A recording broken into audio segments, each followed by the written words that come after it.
Bueno, estamos de regreso esta mañana con muchísimos asuntos y desde luego siguiendo de cerca lo que ocurre con los mercados globales. Esta pues caída tan fuerte que ha tenido lugar este lunes, que está teniendo lugar ya en los mercados europeos asiáticos. Le hemos dado la información desde muy temprano, la caída tan pronunciada de estos mercados. Ni se diga lo que está pasando en Estados Unidos, ni se diga con los mercados como el mexicano y demás cuestiones que están en curso esta mañana de lunes 7 de abril 2025. Y el señor Donald Trump, que se levantó muy temprano, desde las 4 de la mañana, está subiendo mensajes en su cuenta Truth.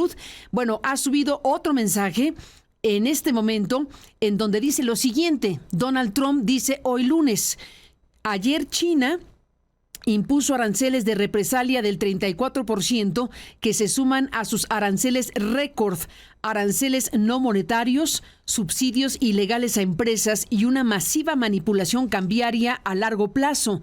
Esto a pesar de mi advertencia que cualquier país que tome represalias contra Estados Unidos imponiendo aranceles adicionales, además de los ya existentes y prolongados abusos arancelarios contra nuestra nación, se enfrentará de inmediato a nuevos aranceles sustancialmente más altos, además de los inicialmente establecidos.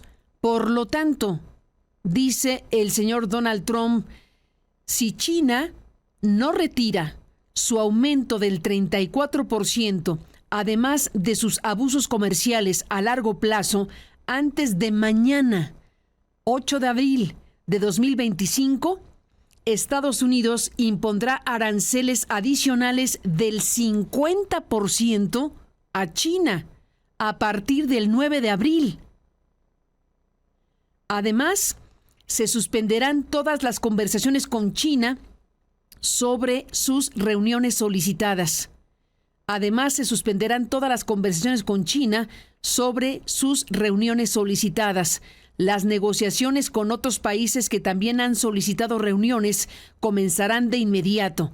Gracias por su atención a este asunto, dice Donald Trump en el más reciente mensaje que subió hace unos minutos a las 9:33. Estamos aquí recibiendo este mensaje. Acaba de subir este mensaje de amenaza a China. Es un ultimátum. ¿De qué tamaño? El ultimátum que está lanzando Donald Trump a China.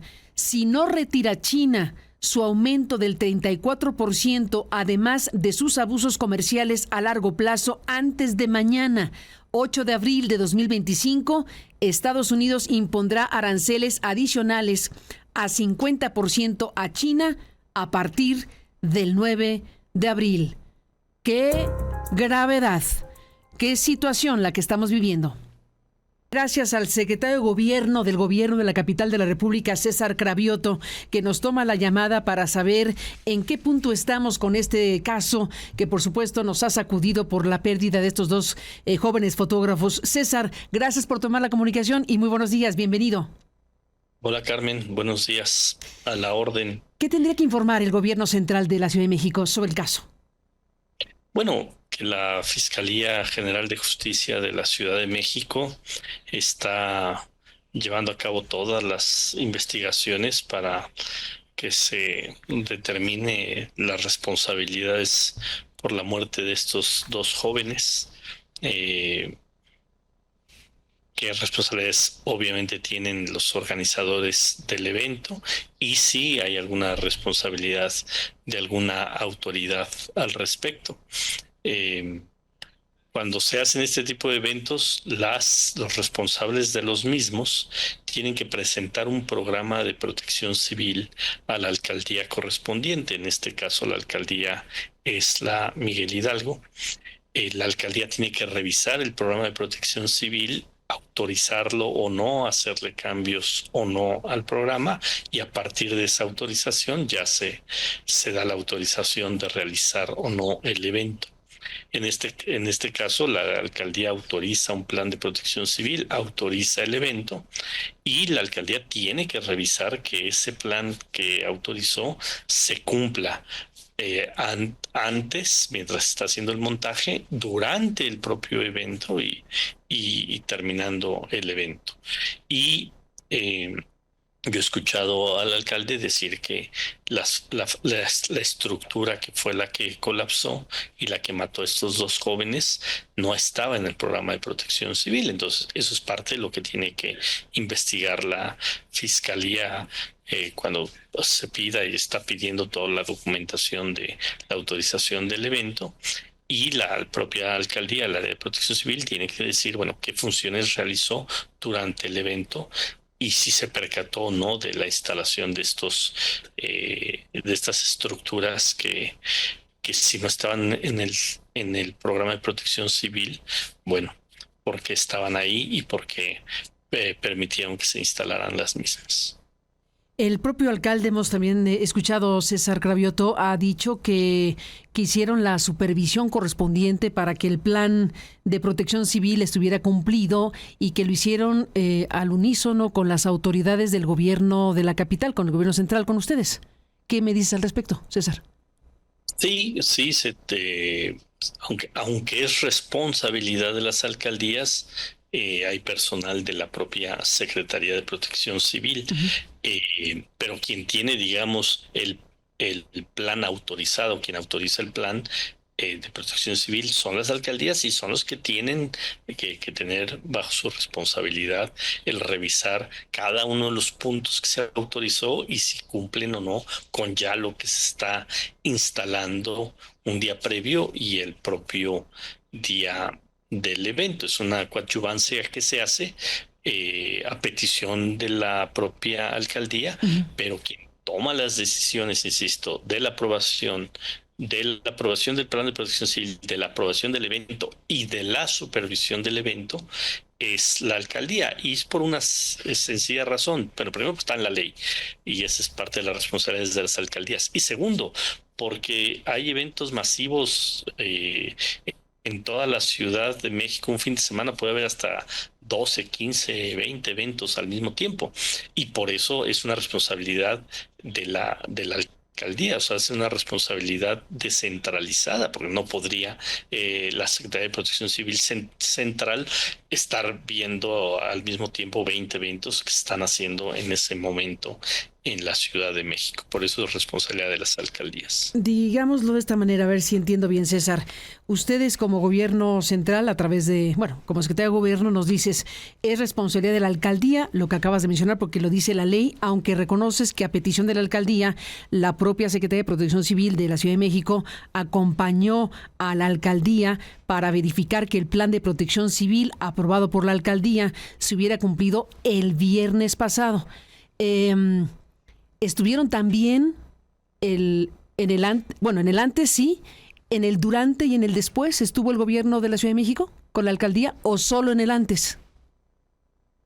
Bueno, entiendo, y es parte de la propia investigación que tiene que hacer la fiscalía, que fue un día antes, y, y las dependencias que están, digamos, en un evento de estos tamaños, con las responsabilidades que se van teniendo.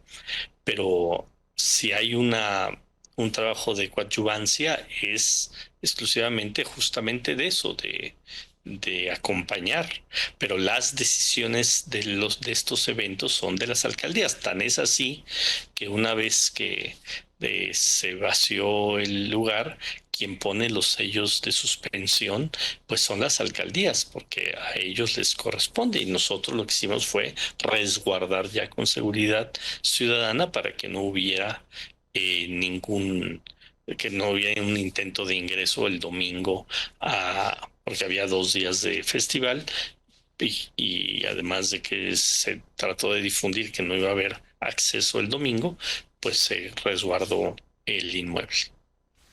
La Secretaría de Hacienda ha emitido también un comunicado porque el Parque Bicentenario, donde se realizó este evento privado, Access Ceremonia 2025, y en el que se registró el colapso de una estructura, el IMSS Bienestar informó lo siguiente: paramédicos de la empresa contratada por los organizadores del evento brindaron atención médica a un hombre y una mujer por traumatismo cráneoencefálico y diferentes fracturas en el lugar del colapso. Ambas personas recibieron reanimación cardiopulmonar. Perdón, este no es de Hacienda, este es el del IMSS Bienestar. Ambas personas recibieron reanimación cardiopulmonar para recuperar signos vitales, y aquí el tema es que fueron trasladadas en la unidad de dicha empresa al Hospital General Rubén Leñero, donde llegaron sin signos vitales. Está esta discusión sobre si murieron en el trayecto o murieron en el propio Parque Bicentenario, o murieron en el trayecto o murieron en el Seguro Social. El Seguro Social dice, aquí llegaron sin signos vitales. ¿Qué información tienen ustedes, César Cravioto?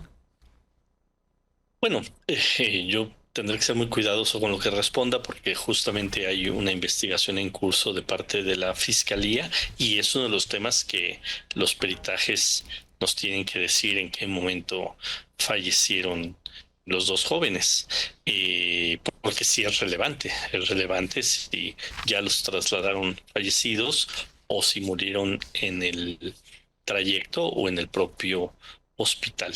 Entonces vamos a esperar los dictámenes de la Fiscalía para que nos digan cuál fue el momento de la muerte, porque sí es relevante.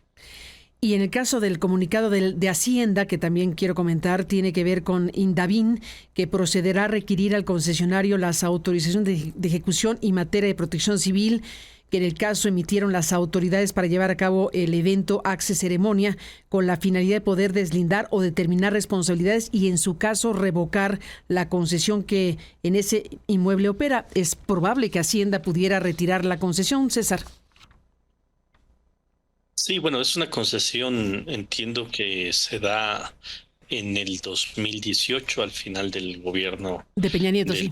El presidente Peña Nieto, exactamente, y que se da por 25 años, y que esa concesión, bueno, obviamente tiene beneficios, pero también tiene responsabilidades de quien tiene la concesión, y es lo que va a investigar, revisar la Secretaría de Hacienda, de quien depende el Indavín, y determinar lo que tenga que determinar. Es un inmueble federal concesionado por las autoridades federales desde el 2018, y entiendo que por 25 años.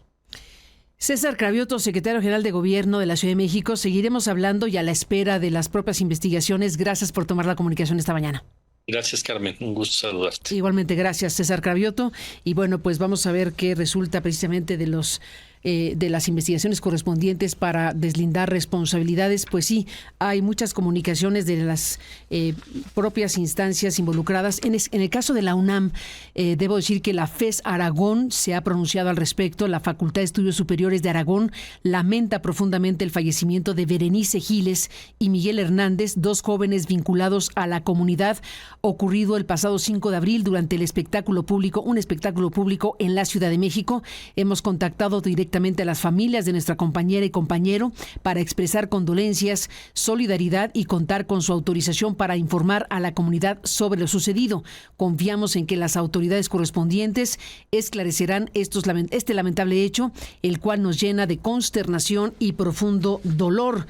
Estamos viendo también una comunicación de la UNAM Aragón más amplia, que dice: a la comunidad académica y opinión pública, pues con tristeza, la carrera de Comunicación y Periodismo lamenta profundamente el fallecimiento de nuestros compañeros Berenice Giles y Miguel Hernández, quienes perdieron la vida trágicamente víctimas de una negligencia por parte de la organización del Festival Axe Ceremonia, ocurrido en la Alcaldía Miguel Hidalgo mientras cumplían con su labor periodística. Es lo que dice, entre otras cosas, la carrera de Comunicación y Periodismo de la FES Aragón. Y pues sí, esto ocurrió en la delegación, en la Alcaldía Miguel Hidalgo, y le agradezco a su alcalde, al alcalde de Miguel Hidalgo, que nos tome la comunicación esta mañana, pues para hablar de lo sucedido, para hablar de lo que está, pues en este momento, pues en el ánimo de la sociedad mexicana por el tipo de responsabilidades que se puedan desprender de todo esto. Y le aprecio pues al alcalde que nos tome la comunicación. Deme un segundo para que esté lista la comunicación. Ya estamos, ¿verdad?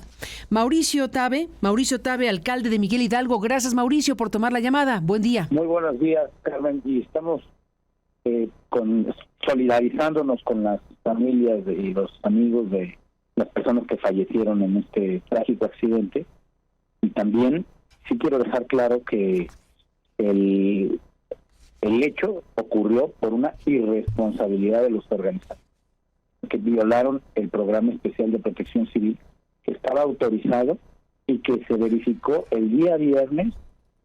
El personal de protección civil, junto con el personal del gobierno de la ciudad, realizaron la verificación el viernes de que, y todo estaba en orden, la estructura que se colapsó no estaba colocada el viernes, ni estaba autorizada.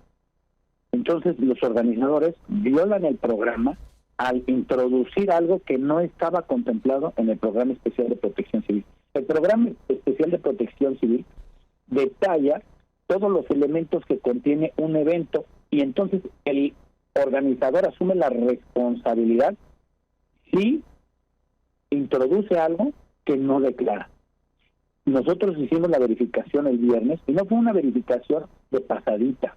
Duró 6 horas la verificación, estuvo muy atento el equipo, y el día que terminó la verificación todo estaba en orden. El problema fue que introdujeron esto.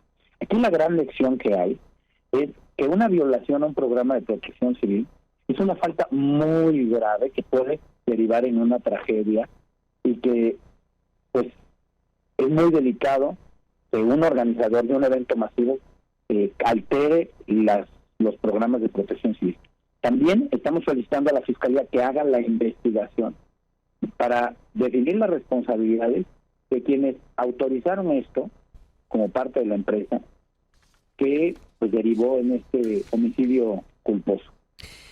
Mauricio, sí, el gobierno de la Ciudad de México nos ha dicho hace unos minutos a través de su secretario de gobierno, César Cravioto, que efectivamente estuvo con ustedes en calidad de coadyuvancia el viernes, pero que la responsabilidad total de lo que es este plan de protección civil, de su aprobación y de su cumplimiento, pues es la alcaldía que tú encabezas. Dijo también, mira, yo creo que dijo también algo importante. Bueno, a ver, te escucho. Sí. Perdóname, te escucho, perdóname. No, digo que, a ver, lo que está planteando Cravioto es, sí, estuvimos ahí como coadyuvancia, pero los responsables legales del plan de protección civil y del antes, durante y después del cumplimiento del plan de protección civil es la alcaldía Miguel Hidalgo. Es correcto. Y yo creo que el gobierno de y si es correcto, entonces estuvieron antes, ¿y qué pasó en el durante? Sí. La Secretaría de Protección Civil emitió un comunicado que fue un error, porque nos atribuyen la responsabilidad de las omisiones del organizador. Nosotros como gobierno supervisamos lo que declaran en el programa especial de protección civil, y la única reunión que con gobierno de la ciudad se acordó para verificar el evento fue la del viernes, es decir, un día antes. El gobierno no es un papacito cuidando niños en cada minuto de lo que hace un organizador. Si el organizador, fuera de su programa especial de protección civil, hace algo más, asumen la responsabilidad, porque nosotros no tenemos capacidad para vigilar a cada uno de los empleados del evento, en un evento de 45,000 personas. Es un error pensar, y me parece de muy mala fe atribuirle la responsabilidad a la alcaldía de una omisión que le corresponde a los organizadores. Y te digo por qué de muy mala fe, porque estuvimos tanto el gobierno de la ciudad como nosotros verificando cuándo, pues lo más cerca del evento, que es un día antes. No lo podíamos hacer un minuto antes porque dura 6 horas la verificación. No son enchiladas, no es nada más llegar y echar ojito. El problema es que levantaron la estructura unas horas antes del evento, y eso era imposible que nosotros lo verificáramos. A ver, hay un punto, Entonces, Mauricio. a mí me parece Mauricio, grave. detente un segundo aquí, perdón. Detente un segundo. Cuando se dice que es responsable la alcaldía Miguel Hidalgo de aprobar el plan de protección civil por un lado y de vigilar su cumplimiento antes, bueno, queda claro que el viernes fueron 6 horas con el gobierno de la Ciudad de México y vieron que todo estaba en orden respecto al plan aprobado. Pero vuelvo al punto del durante. ¿Había gente de la alcaldía presente en el concierto de miles de personas ese día? Estuvo nuestro equipo de protección civil. ¿Y no vieron la estructura? Pero no estaba verificando las condiciones estructurales, estaba atendiendo otra emergencia de un enjambre de abejas que había ahí. O sea, no tenemos capacidad para estar permanentemente haciendo verificaciones estructurales.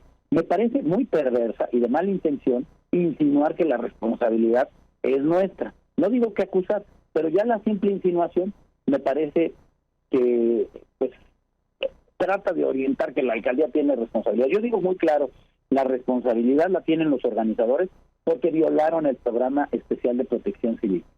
Y lo violaron al hacer algo que no habían declarado en el programa. Nosotros cumplimos con la verificación. Nosotros, ¿cuándo autorizamos? Pues cuando verificamos.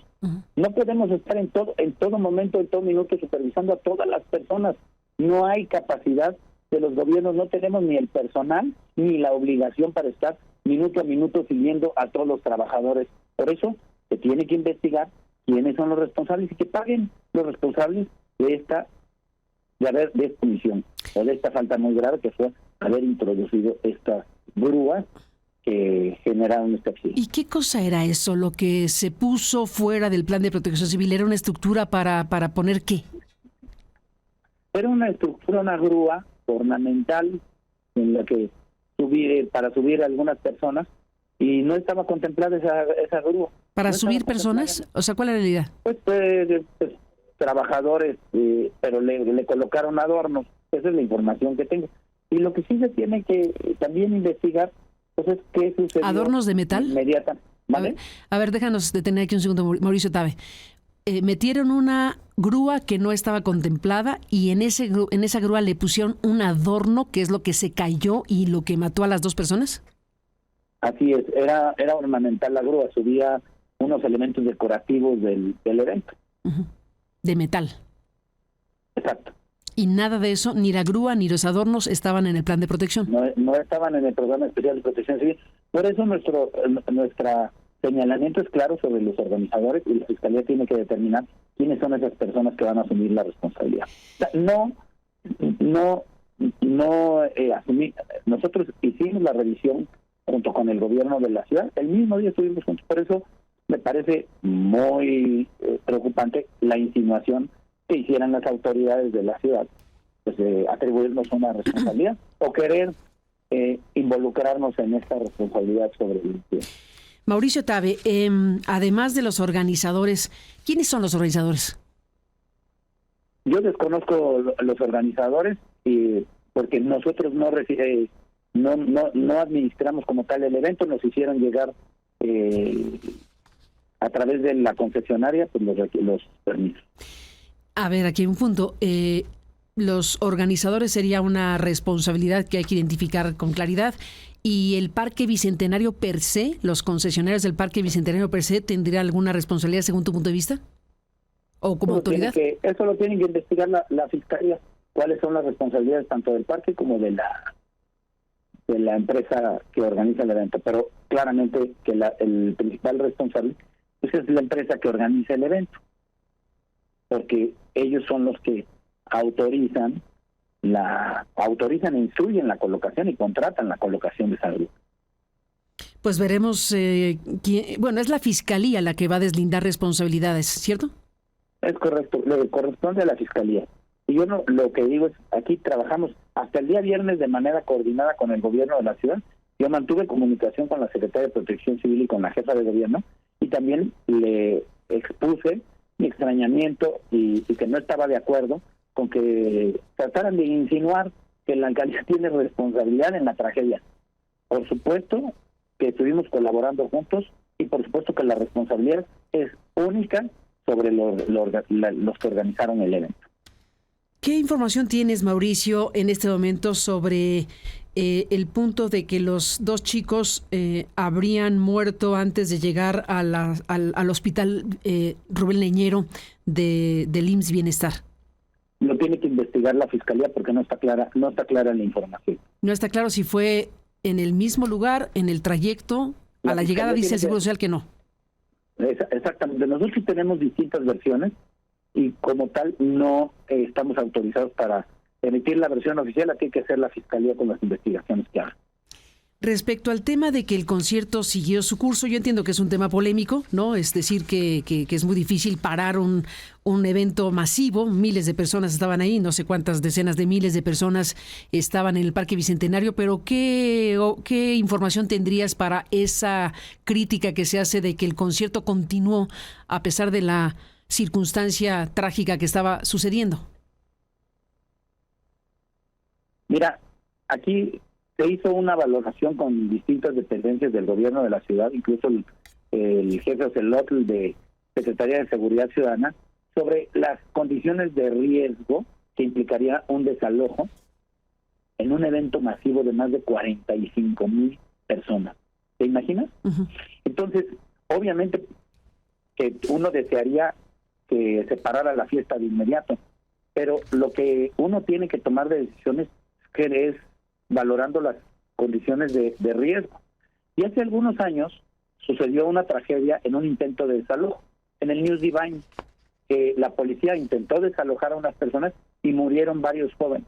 Entonces, hay que tener mucho cuidado con los protocolos de desalojo de eventos masivos, y por eso es que se tomó la decisión de ir gradualmente desalojando a la gente, y se suspendió el evento unas horas antes de que concluyera la hora que estaba prevista de terminar el evento. Y lo que sí te digo es que ahí estuvimos en absoluta coordinación con el gobierno de la ciudad para tomar esa decisión. Por supuesto que uno desearía en ese momento cerrar el evento, pero no puede uno actuar al calor de las decisiones, sino ver cómo evitamos que eso genere un problema mayor. Imagínate 45,000 personas desalojadas abruptamente. Mauricio, permíteme recuperar un fragmento de lo que la presidenta de México dijo esta mañana en su conferencia en Palacio Nacional y regreso contigo. Vamos a escuchar. Bueno, primero decir que lamentamos y enviamos nuestra solidaridad a los familiares de las personas que perdieron la vida en este accidente. El Parque Bicentenario es el lugar en donde estaba la antigua refinería de Azcapotzalco. Quedó abandonada mucho tiempo y después se hizo un parque y se concesionó, lo tenía concesionado la Semarnat hace mucho tiempo. Antes de irse Peña Nieto, quita esa concesión y le da al INDAVIN. ¿Quién es el INDAVIN? Es la institución del Gobierno de México que se dedica a administrar los predios del gobierno. Entonces, el INDAVIN en la época de Peña Nieto da una nueva concesión. Permaneció así porque pues hay un contrato de concesión, no es trivial, o sea, no es nada más le quito la concesión y ya, sino que ya hay un contrato. Y ahora pues hubo este accidente. Hoy nos informó la jefa de gobierno que estuvo muy atenta desde el primer momento con Protección Civil y todas las autoridades del gobierno de la ciudad. Estuvo muy atenta desde el principio. Ahí hay que decir que una parte le toca a la alcaldía Miguel Hidalgo, que es quien da las autorizaciones. O sea, aunque sea una concesión federal, quien da las autorizaciones de un evento son las alcaldías. Que hay que ver ahí qué pasó, pero estuvo pendiente permanentemente la jefa de gobierno y pidieron a la Fiscalía que se hiciera una investigación a fondo para deslinde de responsabilidades y que pues se sancione a los responsables. Yo de todas maneras, por las condiciones en que se dio esta concesión, ayer le pedí a Edna Vega, que es la secretaria de Sedatu, que es quien ve este tema, que de inmediato se ponga a revisar la concesión. En qué condición está esta concesión y que revisemos si bajo esta circunstancia es factible retirar esta concesión o no. Que en todo caso lo administre el gobierno, ¿no? Pero se tiene que hacer una investigación. Pero pues no debe haber impunidad en este caso, ¿no? Más allá de que haya sido un accidente, pues hay que ver cómo estaba colocada este equipo que se cayó, ¿no? Es lo que dijo Mauricio Tabe, alcalde de Miguel Hidalgo, la presidenta de la República, hace unos minutos. ¿Cómo ves? Pues a ver, ellos están en todo su derecho de revisar la concesión. Uh-huh. A nosotros la preocupación es la responsabilidad de quien tomó la decisión de colocar estas estructuras que generaron este accidente y que la Fiscalía pues determine quiénes fueron, y sobre todo que de esto se genere una lección para todos los que organizan eventos masivos. Violar el programa especial de protección civil es una grave responsabilidad, y que sí se endurezcan las sanciones para quienes violan los programas especiales de protección civil y pongan en riesgo la vida de las personas. En este momento, Mauricio Tabe, ¿qué ocurre legalmente para quien viola el plan de protección civil? ¿Cuáles son las consecuencias posibles legalmente hablando? Pues en este momento solamente la suspensión del evento. Que ya ocurrió. Y la Fiscalía tiene que determinar responsabilidades, pero sí me parece que es una falta grave porque hay 2 personas murieron. Protección civil puede llevar a una tragedia muy grave de 1, 2 o más personas que pierdan la vida. ¿Tú pedirías que después de esto se modifique la ley en la materia? Y endurecer las sanciones y sobre todo advertirlo a todos los organizadores de eventos, que no se tomen a la ligera el cumplimiento del programa especial de protección civil. Yo sé que luego se quejan de por qué el gobierno pide tantas cosas, por qué tanta burocracia, por qué tantos trámites, pero es por la seguridad de la gente, porque si no cumplen con los programas de protección civil, no hay manera de garantizar la seguridad de los eventos. Pues Mauricio Tabe, estaremos al pendiente de las investigaciones de la Fiscalía y veremos qué resulta de esta pues importante investigación, porque es desde luego muy grave que haya pues tenido esta consecuencia trágica. Lamentamos junto con todo el mundo el fallecimiento de estos 2 jóvenes fotógrafos que perdieron la vida pues por esta negligencia, esta irresponsabilidad, la palabra que le queramos poner de haber colocado una grúa sin la seguridad necesaria y sin la autorización correspondiente. Con esos adornos de metal que cayeron y que le quitaron la vida a estos 2 jóvenes fotógrafos. Estaremos en contacto, Mauricio. Gracias por tomar la llamada y buenos días. Te agradezco mucho, Carmen, por el espacio y que tenga bonita semana. Buenos días, Mauricio Tabe, alcalde de Miguel Hidalgo. Pues ahí está. Y desde luego nos sumamos al duelo que se ha desatado por obvias razones por el fallecimiento de Berenice Giles y Miguel Hernández. Particularmente nos solidarizamos con sus compañeros de la FES Aragón y de la Universidad Nacional Autónoma de México. Edmundo Jacobo Molina, en Aristegui Noticias.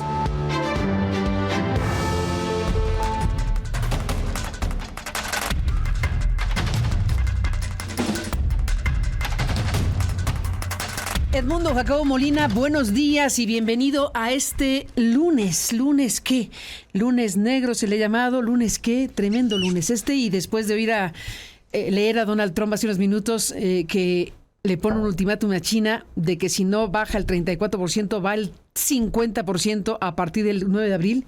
Buenos días. Buenos días, ¿cómo estás? Buena semana. Pues así con los ojos cuadrados, como con que los ojos todo el mundo chispas decía cuadradas. Durante la campaña de Trump que eran voces de campaña, era parte de un discurso de campaña para sus electores y para ganarse la votación que finalmente ganó, pero que estando en la presidencia no lo iba a hacer. Todo lo ha venido haciendo, e incluso más radical de que cuando estaba en campaña desde mi punto de vista. Está doblando todas las apuestas. Y esto obedece a yo creo que una concepción del poder y de lo que Estados Unidos significa en el mundo y volver a Estados Unidos otra vez grande, etc., etc. Pero el caso es que de la geopolítica internacional como estaba, y fuera lo que fuera esta, y a lo mejor habría que hacer muchos ajustes en la misma, vamos, los especialistas en materia internacional nos dirán mucho al respecto. Este señor está haciendo de una manera acelerada, tirando las fichas del tablero. Pero lo interesante que creo que habrá que ver, Carmen, es que esas fichas que se tiran del tablero, alguien las va a recoger. Y creo que quien está inteligentemente haciéndolo es China. Y está recogiendo esas fichas de ese tablero. Ah, sí, le impones tú aranceles a Vietnam, a este país, a este otro, pues yo te los voy a bajar y vamos a empezar a establecer relaciones. Hay pláticas entre China y Japón, por ejemplo, que no se pensaba, ¿no? Increíble. Y Corea del Sur, incluido en ese paquete de ahora nuevos socios comerciales para mercados muy grandes, además, ¿no? Y muy potentes. Entonces uno se pregunta de qué se trata esto. ¿Y en qué va a acabar? ¿Y en qué va a acabar esto? De que sin duda vamos a llegar a un lugar común. Pues estamos cerrando una etapa, una manera de ver Es un la antes y un política. después, eso no hay duda. Pero bueno, más allá de eso, que es un poco las salidas que tenemos ante el para asombro tratar de sí. decir cómo entender, cómo pescar, de qué lado se pesca este balón, que no parece ni esférico, ni ovalado, ¿no? Es una cosa rara. Pero hay otros que sí están viendo lo que está pasando y están recogiendo fichas de ese tablero que el señor está tirando, pensando en que si los chinos no le bajan al 35%, él va a subir al 50%, y así nos vamos a ir. Tanto por cuanto, lo que dijimos en relación a México también, cuando el señor dijo, las condiciones para México es que me reduzcan migración y seguridad, pero nunca definió cuáles eran los parámetros al respecto, de manera tal que puede ser siempre insuficiente lo que México haga en relación a lo que el señor desearía para tener un mejor trato económico. Si ese es el trato que nos da a nosotros como país y ese es el trato que les está dando a otros en el mundo, no quiero ser pitonizo ni nada que se le parezca, pero el que puede estar marcando el aislamiento del resto es él. Ya lo hemos conversado acá, los canadienses inmediatamente, incluso todavía con Trudeau, salió a Londres frente al maltrato a Ucrania que Trump le da y cierra filas allá, pero no solamente era una jugada geopolítica, sino también, como lo estamos viendo ahora, con una visión económica, porque Canadá también está volteando para ahí, y los europeos están viendo a ver con quién, porque estoy solo y además tengo la amenaza de Rusia, ¿Cuándo habías escuchado que los otros países europeos le digan a Alemania, incrementa tu gasto armamentístico? Cuando justamente después de la Segunda Guerra era un tema del cual no se quería, no solamente no hablar, sino había una serie de prohibiciones expresas al respecto. Y ahora eso está cambiando. ¿Y será suficiente que los europeos y los ingleses y los canadienses cierren filas frente a la pérdida económica que puede significar lo otro? ¿O con quién, hacia dónde van a voltear, a qué otros mercados para mantener ciertos niveles de producción y consumo? Pero lo que no podemos perder de vista, Carmen, desde mi punto de vista, más allá de lo económico, es también la reconformación política de todo esto. Y el llamado, que va a ser la tentación, o ya está en curso, de muchos países a cerrar filas nacionalistas, sin más que el país está en riesgo y tenemos que cerrar filas. Si eso es así, el retroceso no solamente económico, sino el retroceso político del atraso de cerrar filas en torno a un discurso nacionalista es terrible. Tú lo platicabas en la mesa con Jacobo Dayan y con Santiago Corcuera. Y qué bueno que trates esos temas, porque esto parece tan avasallador, la cuestión económica, que luego todas las otras cuestiones que pasan, que en el mediano plazo van a marcarnos la vida social, parecería que van desapercibidas, ¿no? Fíjate nomás el tratamiento a los derechos humanos. ¿Cuánto trabajo costó a este país la Comisión Nacional de Derechos Humanos para ver esto ahora y esos pronunciamientos? Una vergüenza. ¿No? Y que internacionalmente nos digan, oye, no sé si llegue al pleno de la Asamblea General. La Asamblea General de Naciones Unidas, quién sabe. A lo mejor no llega. O en qué condiciones llegue. Pero simplemente es la primera vez que ocurre en la historia que se active el artículo 34 y es para México. Para México. Y eso está ocurriendo ahora mismo. ¿Por qué? Porque por las desapariciones hay un transcurso sistemático, no son hechos aislados y demás, ¿no? Y parecería entonces que si es sistemático, por lo menos hay una autoridad o que se hace la vista gorda, o que es cómplice, o que es parte, y eso tiene que analizarse. Y esto no lo podemos perder de vista. Si perdemos de vista frente al llamado al nacionalismo, dada la amenaza económica, nuestros derechos políticos, entonces sí vamos a tener dos problemas. Una economía que no va a resistir ante este desastre económico, porque no tenemos la fortaleza para hacerlo. Tenemos una economía dependiente fundamentalmente de la norteamericana para muchos efectos, ya sea en el trato directo de productos norteamericanos, mexicanos, etcétera, sino los que llegan a nuestro país buscando el mercado norteamericano y que han sostenido este ritmo de inversiones tan grande. Pero aparte, ¿cuál va a ser el costo político de esto? Ahorita cuando estabas aquí al aire escuchaba que la presidenta de la República está promoviendo un concurso de canción mexicana. Tuvimos el domingo en el Zócalo Vox. Y ahora la presidenta de la República llamando a un concurso de canción mexicana para recuperar la canción mexicana. A ver, yo no dudo que sea muy importante. Bueno, tiene su miga. No he escuchado esa parte porque estábamos aquí con otro tema, pero tiene su miga en función, creo, déjame adivinar, del tema de los narcocorridos, que se está tratando de hacer algo para enfrentar lo que significa el tema de la música que se ha extendido muchísimo, de apología del delito, de apología del crimen, y me parece que en esa sintonía debe estar la presidenta. Pues ojalá y sea lo cual en esos está términos. En esos términos. Pero que se diga en esos términos. Tenemos, a ver, así como los derechos humanos, tenemos un problema de crimen organizado que ya no solamente amenaza nuestro tránsito por las calles, sino que ha ido construyendo su base social en este país. Y ante la ausencia del Estado, imparte justicia. Porque la gente en esas localidades en ocasiones no va a un tribunal, va al jefe de la plaza a buscar justicia, a buscar protección, a buscar trabajo, a buscar ingresos, etcétera, etcétera, ¿no? Y entonces, ¿por qué no se dicen esos términos? Y entonces hay una penetración incluso ideológica, hay una musical, vimos lo que pasó en Guadalajara hace unos días. No, totalmente. Todo eso. Entonces, bueno, que se ataque eso con el Mencho. y no que sin con mencionarlo, entonces llamas a reivindicar la música mexicana. Sí. Sí, espérame. Está bien, nomás que entonces digamos las cosas por su nombre. Y el ataquemos. Tenemos un serio problema en donde el crimen organizado ha copado, ante la ausencia, tareas del Estado. Y frente a eso estamos.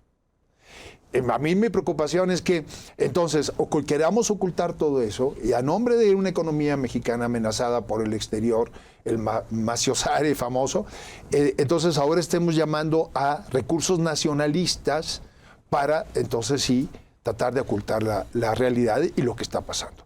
Entonces, que se nos convoque, sí, a todos, a todas, cerrar filas en torno a un problema muy serio, es la disminución del Estado de sus capacidades fundamentales para garantizarnos a las mexicanas y a los mexicanos la seguridad, que es una de las cuestiones fundamentales que cualquier Estado debe garantizar. De eso estamos hablando, entonces llamemos las cosas por su nombre y no le demos la vuelta. Edmundo Jacobo Molina, seguiremos hablando. Buenos días. Claro que sí, Carmen, muy buenos días. Volveremos. Lorenzo Meyer. En Aristegui Noticias. Lorenzo Meyer, en este lunes negro de mercados que se desploman. Buenos días y bienvenido. ¿Cómo estás? ¿Qué cosa con Donald Trump? ¿Qué me dices? Bienvenido. Días. Buenos días. Tenemos poco tiempo. Vámonos con Trump. Hay un estilo personal de gobernar los imperios. Y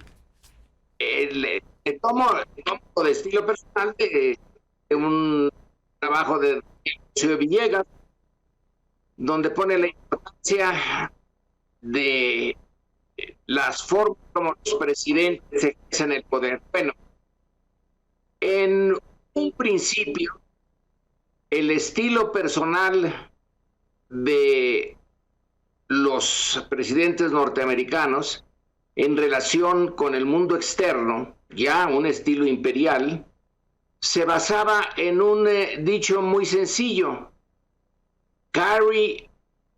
speak softly and carry a big stick. Habla con suavidad, pero lleva un gran garrote.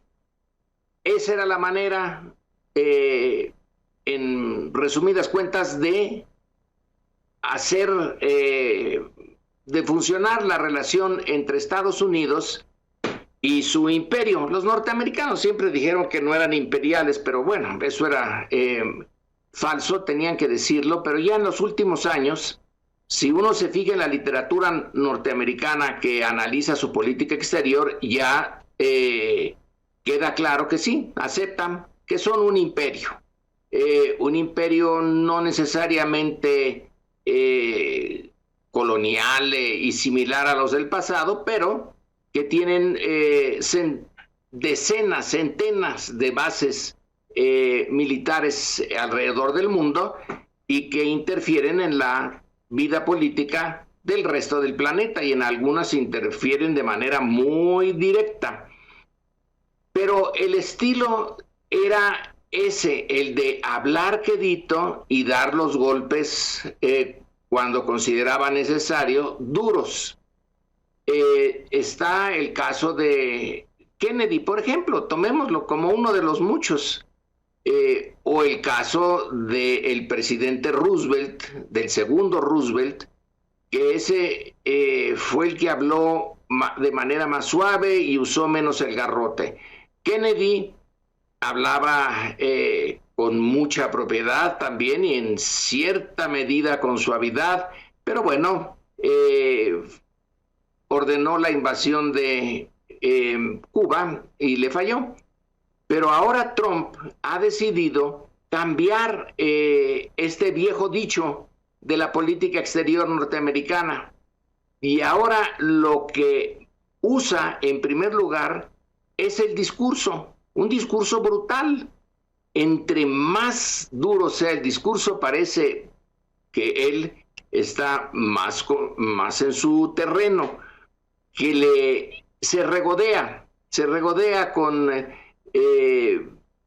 usar términos duros y humillar al contendiente o al que tiene enfrente y que considera siempre un contendiente, para luego a lo mejor retroceder. Siempre retrocede un tanto.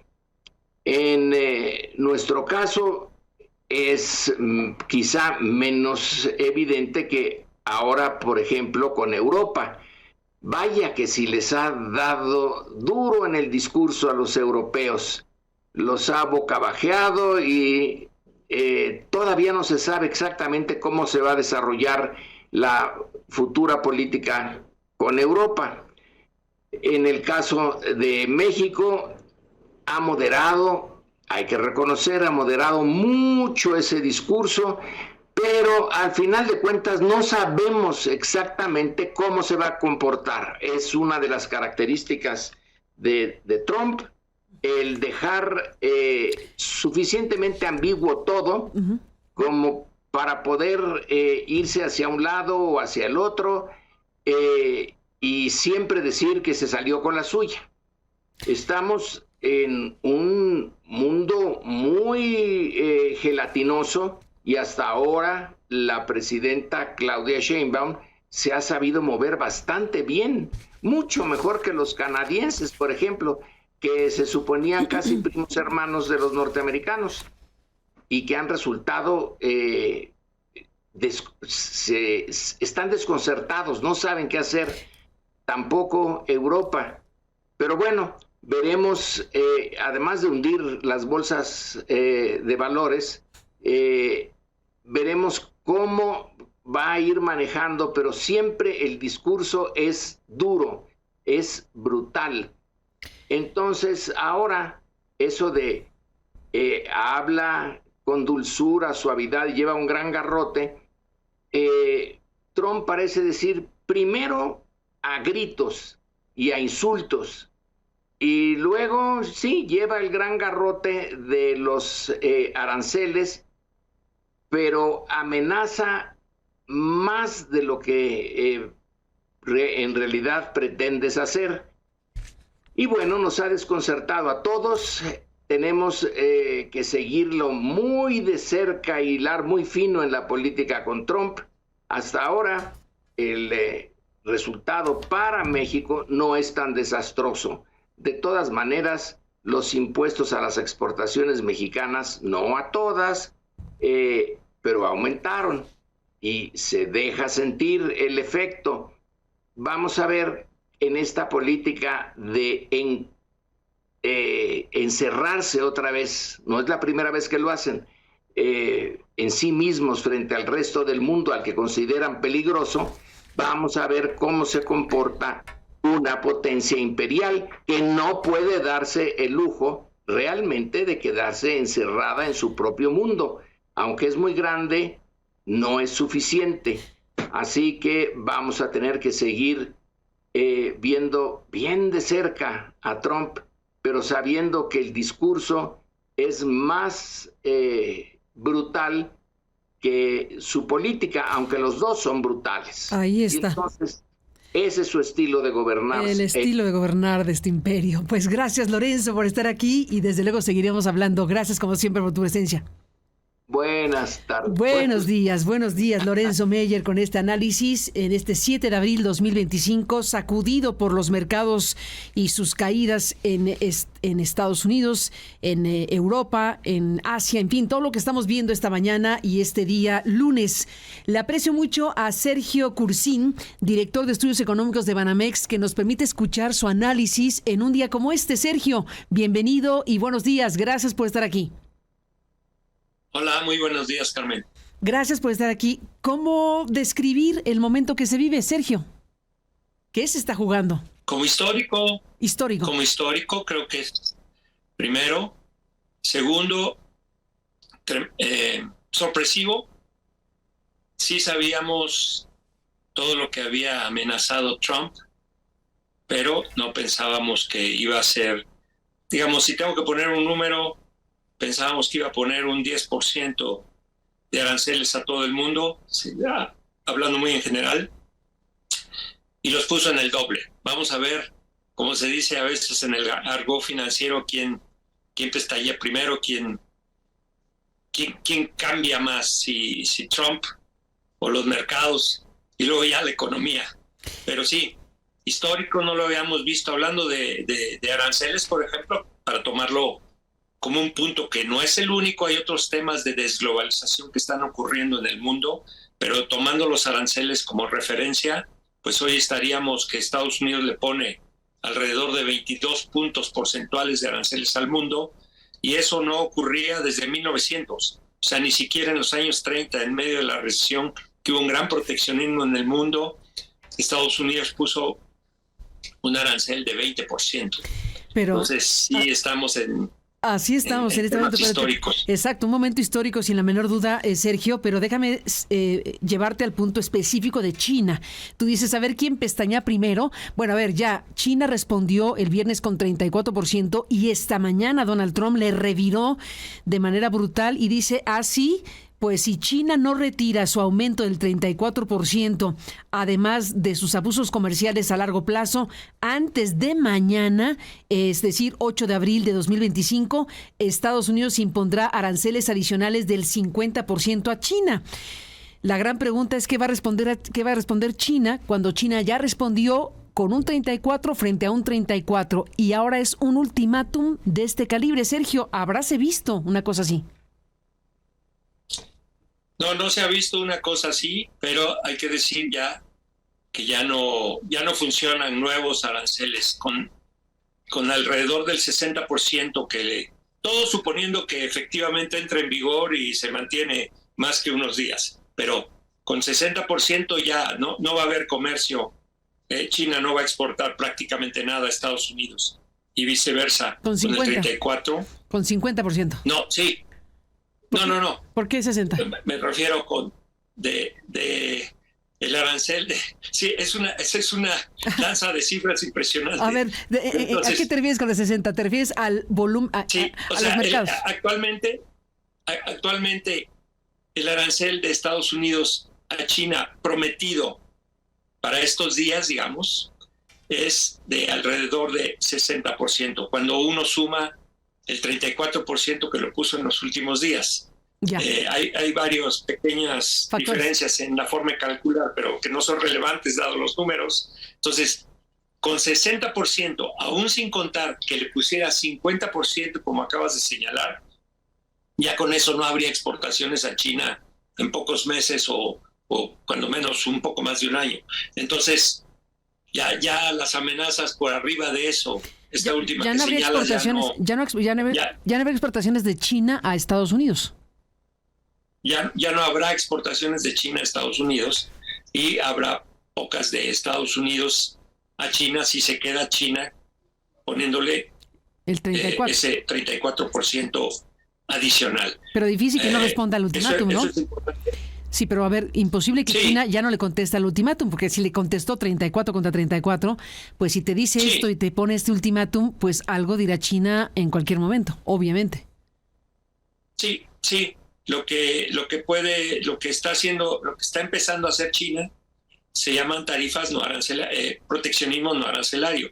Es decir, otra forma de protegerse y de tratar de contraatacar es diciendo que, bueno, ya inició investigaciones sobre empresas americanas en China. Entonces, son otras formas de proteccionismo, de guerra comercial que estamos viendo. Ni más ni menos, pues estamos en un momento sumamente delicado y en general, ¿cuál es tu balance en este momento de la mañana de tu observación directa de los mercados que haces pues como trabajo directo de director de estudios económicos de Banamex? ¿Qué viste en los mercados asiáticos, en Europa? ¿Qué estás viendo en la Bolsa Mexicana de Valores? ¿Qué estás viendo en Estados Unidos, en Nueva York, en Wall Street? ¿Qué me dices de tu balance de estas horas transcurridas? Pues que los mercados están reaccionando a la altura de lo que está en juego. O sea, no veo una sobrereacción de los mercados como muchas veces ocurre, sino veo un cambio de actitud de los mercados más realista. Voy a decirlo en una sola frase: los mercados financieros, incluso mundiales, no solo americanos, pero sobre todo americanos, cuando llegó Trump ya a la presidencia el 20 de enero, desde que ganó, pero sobre todo a partir del 20 de enero, sí, Trump hace muchas locuras, mucho lo que sea, pero la conclusión es bueno para los negocios. La desregulación, incluso cierto proteccionismo americano, todo el tema contra la lucha contra el cambio climático, todo eso, muchos negocios lo vieron bien. Incluso lo de Dodge, lo de Elon Musk también lo vieron bien para hacer más delgado al gobierno. Todo eso ya cambió. Eso es lo que está cambiando. Ya no están viendo positivamente, incluso muchos de los que votaron por él. Estoy hablando de los grandes empresarios, sí, de las grandes empresas. Entonces, eso es lo que está cambiando en el mercado. ¿Qué es lo que está detrás de eso? Aparte de algunas valuaciones tal vez excesivamente caras en algunos mercados, que se había estado subestimando el riesgo de lo que está pasando, y aparte era muy difícil prever lo que iba a pasar. Hasta ahorita, suponiendo que, dado lo errático de Trump, siempre hay que agregar, suponiendo que va a continuar durante semanas, meses, o como él mismo dice, durante todo su mandato, pues esto puede arriesgar esta guerra comercial, una recesión mundial. ¿Qué le falta al mercado? ¿Qué me falta a mí, a los analistas, para tener una idea, pues no muy clara, pero un poquito más clara, y que me haga cambiar mis pronósticos con cierta convicción? Necesito saber, en primer lugar, si China va a ser una excepción o va a ser la regla. Es decir, China representa ya solo, entre comillas solo, 8% de las exportaciones americanas. Estados Unidos representa 14% de las exportaciones chinas. Entonces, es el único China de los grandes, y bueno, sí que de hecho de todo el mundo, que haya respondido ya con nuevos aranceles.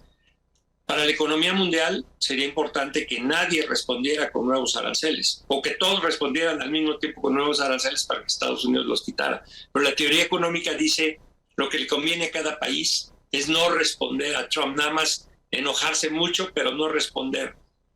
Dejar que se dé un balazo en el pie a Estados Unidos, ni modo, y no responder. Pero si se responde, el chiste es hacer daño para que cambie a través de los mercados y los propios empresarios Trump.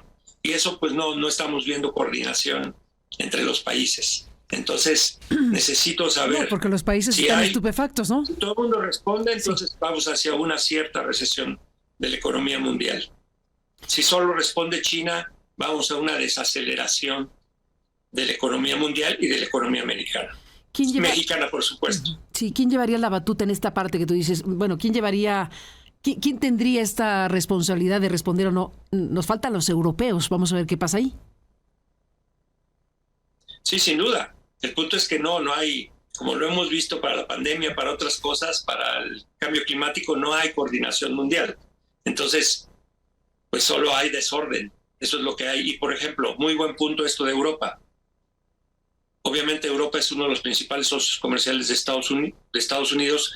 Una coordinación a través de ellos sería importante. Obviamente la más clara sería ahorita Canadá, Europa y China, porque México pues está en otra en otra dimensión, como se acaba de mencionar en la entrevista previa. Sí. Entonces, ¿qué ocurre? El problema de Europa es que también tiene que enfrentar, igual que el resto del mundo, una sobreproducción en China. Entonces no está tan claro que puedan. Yo creo que sí lo podrían hacer, pero requiere mucho esfuerzo coordinado para responder todos a Estados Unidos y entonces ver si, los mercados responderían fuertemente otra vez a la baja, si hay represalias de casi todo el mundo, y podríamos ver una respuesta de ceder de la parte de Trump por los mercados y por los empresarios que lo han estado apoyando. Desde tu punto de vista, déjame retomar el hilo de lo que nos estás aquí planteando, Sergio. Desde tu punto de vista, o digamos, si en ti estuviera a decidir, ¿tú qué harías como países del mundo? Es decir, si tuvieras la varita mágica, ¿cuál sería la mejor respuesta frente a todo esto? La mejor respuesta para mí es, si no hay coordinación, no respondas con nada a Trump. Es mejor para tu país, es mejor para México. Así no tienes, por ejemplo, presiones inflacionarias en México por ponerles aranceles a las exportaciones americanas hacia México. Entonces el Banco Central la tiene fácil, entre comillas, solo bajar las tasas, bajar las tasas, bajar las tasas. Si le pones aranceles, hay presiones inflacionarias y el Banco Central no sabe si subir las tasas o bajar las tasas. Entonces, si no logras coordinación, algo mundial significa la Unión Europea y unos 5 países. Con eso ya tienes más del 60% de lo que va a Estados Unidos, a donde manda Estados Unidos al mundo. Entonces, si te logras coordinar, haz ojo por ojo, digamos, pero si no logras coordinación, lo mejor es no hacer nada. Son como extremos, eso es lo que creo que deberíamos hacer en el mundo. Y hay que decir, si sí sigue durante su mandato y gana Vance la siguiente presidencia, creo que la globalización no va a terminar, sino va a cambiar. Estados Unidos representa solo, entre comillas, 15% del comercio mundial. Habría una desglobalización relativa, saldría Estados Unidos y todo el mundo empezaríamos a ver diferente a China, incluso los europeos. Sergio, para cerrar, nos tenemos que ir porque se acabó el tiempo y estamos en vivo, pero rapidísimo, dijiste hace un momento que además de los aranceles y lo que está ocurriendo, hay otros factores que están apuntando a la desglobalización. Brevísimo, ¿en qué estás pensando? Estoy pensando en el dólar. En principio se debió haber apreciado el dólar y no se apreció en los últimos días. Eso es lo que otra vez la economía diría. Si Estados Unidos pone tarifas, el dólar debe apreciarse. Creo que eso, junto con los elementos, las sanciones que hubo para los activos rusos, que a lo mejor están muy justificadas, pero eso y todo el discurso de Trump lleva hacia una desglobalización y en el largo plazo tal vez una pérdida de importancia relativa de Estados Unidos, del dólar, de los mercados financieros americanos, incluso del sistema de pagos. Pues Sergio, americano. Sí, exactamente. ¿Y esto era predecible? ¿Era algo que se podía calcular que pasara esto con el dólar? Tampoco. Con tarifas así de altas era predecible, pero no predecíamos tarifas tan altas. Pero no, exactamente. Pues vamos a ver en qué termina esto. Sergio Cursin, director de Estudios Económicos de Banamex. Seguiremos hablando, si tú me lo permites, y te apreciamos mucho tu presencia esta mañana. Buenos días. Y vamos a ver cómo acaba la jornada. Gracias por estar aquí. Sí. Gracias, Sergio. Vamos a ver cómo acaba la jornada en México y el resto del mundo. Por lo pronto, así están las cosas en este lunes dificilísimo. Gracias a usted por estar en el programa como audiencia. Pásela bien, un abrazo y hasta mañana.